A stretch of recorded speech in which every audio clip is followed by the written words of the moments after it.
tea and, you know, doing drawings of the figures and more. But anyway, I realized, you know, Francois, our lovely little Francois, the French lover, that I didn't know how he would say, "Oh, you're so beautiful," to Sugar.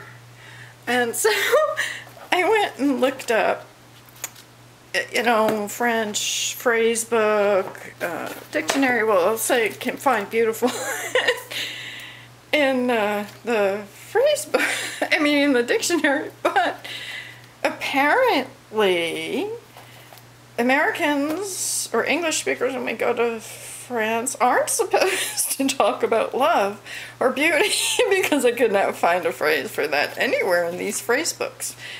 And I looked in the back and I looked, and there's plenty of phrases for complaints. There isn't a one for saying, "Oh, you're so beautiful."